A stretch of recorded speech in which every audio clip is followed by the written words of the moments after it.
सभी भक्तों को आज ये 2 क्लिप सुननी चाहिए। उस क्लिप के बाद मैं बोलूँगा। पहले ये 2 क्लिप सुने कि ऐसे कथावाचकों से कथा सुननी है या नहीं सुननी।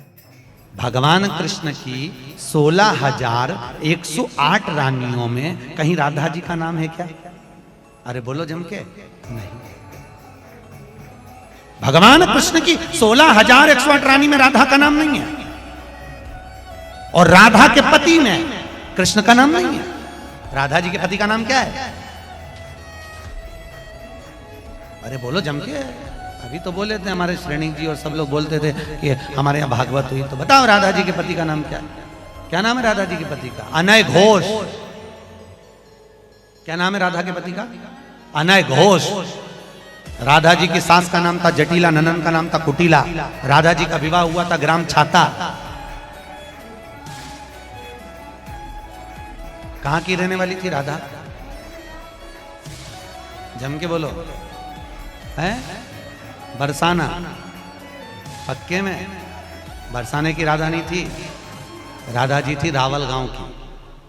बरसाने में तो राधा जी के पिताजी की कचेरी थी, जिसमें राधा वर्ष में एक बार कचेरी पर जाती थी, इसलिए उसका नाम है बरसाना। वर्ष में एक बार आना, उसको कहते बरसाना, जहां राधा जी के पिता की कचेरी थी।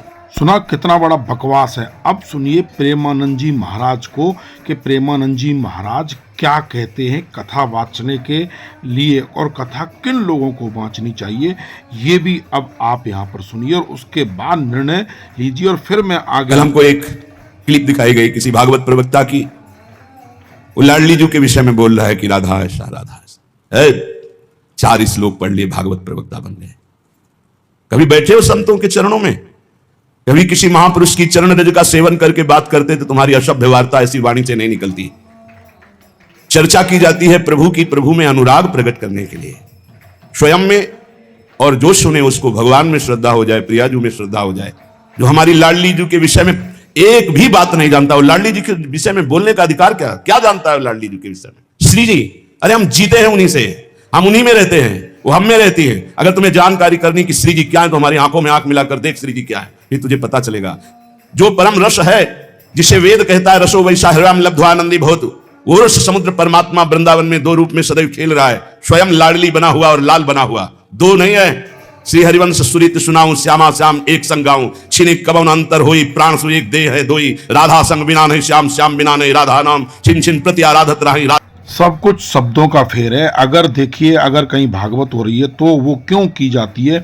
क्योंकि देखिए, गौकर्ण ने धुंधकारी को मुक्ति दिलाई थी और स्वर्ग से सारे रथ नीचे उतर के आ गए थे। तो जहाँ भगवान की भक्ति होती है, जहाँ भगवान का गुणगान होता है, भगवान का रस होता है, वहाँ भगवान स्वयं मौजूद होते हैं। और इस तरह के लोग अगर कथा वाचेंगे, इस तरह के लोग जो कि 2 बातें भी अच्छी नहीं कहते, नाच न जाने आंगन टेढ़ा, इन्होंने राधा जी के बारे में जो कुछ भी कहा वो सब गलत है। इनको कुछ भी नहीं पता, क्योंकि ये क्या जानते हैं राधा जी के बारे में?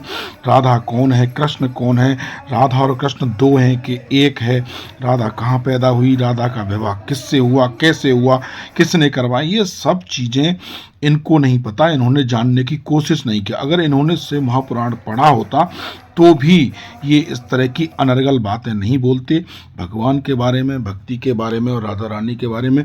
ना इनको राधा रानी के नाम तक नहीं पता है। इनको क्या पता कि ब्रज क्या है? अरे ब्रज में जो पैदा हुए ना, उनको पूछो ब्रज क्या है। ब्रज की माटी में जिन्होंने अपना बचपन गुजारा है, उनको पूछो ब्रज क्या है। ये ब्रज में रहने वाले लोग जानते हैं। प्रेमानंद जी महाराज को आपने सुना कि अगर भगवान की भक्ति करते हैं ना, ब्रज में अगर मन से राधा का नाम लिया जाए तो आपको कुछ बोलने की आवश्यकता नहीं है, आपको हर चीज़ की अनुभूति हो जाती है। अरे भगवान शिव निधि वन में आज भी जाते हैं, आज भी जाते हैं। भगवान श्री कृष्ण वहाँ रास करने आज भी आते हैं, और भगवान शिव भी जाते हैं। और राधा और कृष्ण का विवाह किसने करवाया, कहाँ हुआ, वो सारी चीज़ें पूरी दुनिया जानती है। लेकिन ये प्रदीप मिश्रा जी नहीं जानते, क्योंकि इन्होंने कुछ पढ़ा नहीं है, समझा नहीं है। तो ऐसे लोगों की कथा सुनने से मोक्ष मिलने वाला नहीं। ये भगवान के बारे में कुछ नहीं जानते, आराध्य के बारे में कुछ नहीं जानते, राग के बारे में कुछ नहीं जानते। ये इन्होंने अगर शिव महापुराण पढ़ा होता तो इस तरह की बातें नहीं करते। देखिए, ज्ञानी पुरुष की पहचान होती है, अगर कोई चीज़ नहीं आती है तो वो कह देते हैं कि इस चीज़ का बोध नहीं है, हम लगातार अध्ययन कर रहे हैं और जब हमें ज्ञान होगा तो आगे इस पर प्रकाश डालने की कोशिश करेंगे। कथावाचक उनको कहा जाता है। जब राधा रानी के बारे में जानते नहीं तो वृंदावन चले जाते। अरे वृंदावन में जाके देख तो लेते।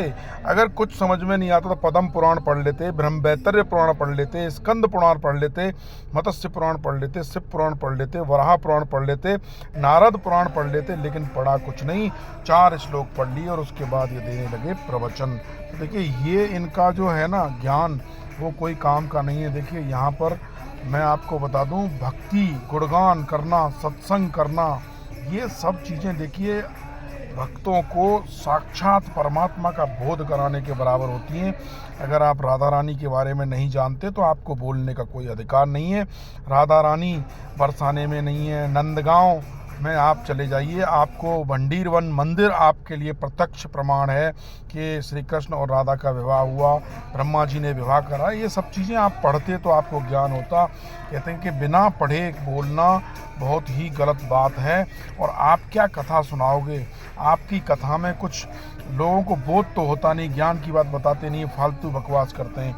अरे मूर्ख, राधा ही कृष्ण है, राधा ही लक्ष्मी है, राधा ही देखिए यहाँ पर रुक्मणी है, राधा ही श्याम है, श्याम ही राधा है और राधा कृष्ण एक ही हैं। क्या जानते हो आप श्री जी के बारे में, राधा रानी के बारे में, केसवी के बारे में, माधवी के बारे में, किशोरी के बारे में, राधिका के बारे में, और देखिए यहाँ पर कृष्ण प्रिया के बारे में क्या जानते हो?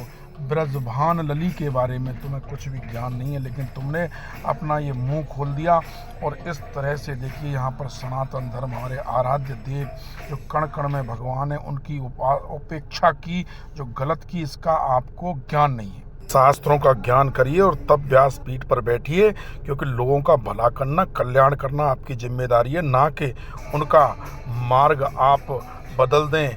आप इस तरह की जो वाणी है, इस तरह की भाषा का इस्तेमाल करके आपने राधा रानी का ही नहीं, पूरे सनातन धर्म में जितने भी भक्त हैं उन सब का अपमान किया है। क्योंकि राधा रानी के बारे में गहराई से तुम नहीं जानते, तो पहले प्रदीप मिश्रा जी जान लो और उसके बाद ही व्यासपीठ पर बैठना। और अपना ये मुंह है ना, ऐसे ही मत खोला करो। जब ज्ञान ना हो तो चुप रहा करो। इससे ज़्यादा मैं कुछ नहीं कह सकता। राधे राधे।